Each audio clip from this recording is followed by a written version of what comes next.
Azərbaycan ərazisində düzənliklər Respublikamızın 42%-ni təşkil edir.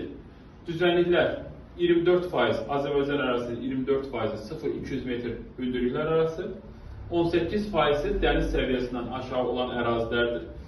Dəniz səviyyəsindən aşağı olan əraziləri tünd yaşıl rəngdə göstəriblər burada. Düzənlikləri bu şəkildə qruplaşdıracağıq. Daha çox Kür çayının sol sahili, Kür çayının sağ sahili və ya arazinin sol və sağ sahili şəklində.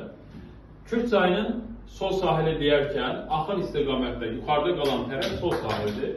Sol sahildə yerləşən düzənliklər Qarayazı, Şirvan və Cənub-Şərqi Şirvan düzü.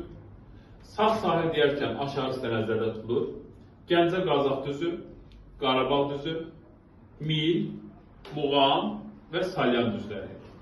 Araz çayının sol və sağ sahili deyərkən, Araz çayı İranla sərhəddə yerləşir. Ona görə də sağ sahili daha çox İran ərazisinə düşür.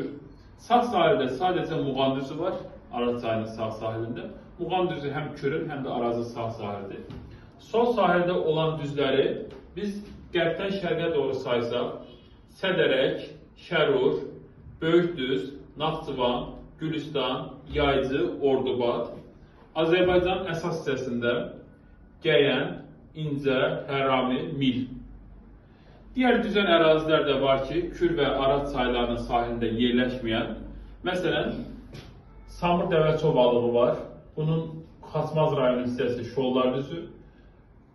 Böyük Qafqazda yerləşən Qusar Mailli düzənliyi, Lənkəran ovalığı, Abşeron Dərəli Təpəli düzənliyi, Qanıq Əyri çay düzənliyi, Acınohur düzü,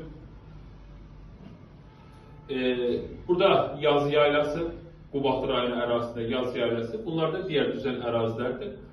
Azərbaycanda Naxçıvanın Araz boyu düzənlikləri ən hündürdə yerləşən düzənliklərə aid olur. Çünki bu ərazinin hündürlüyü 600 metrdən yuxarıdır. Və salam.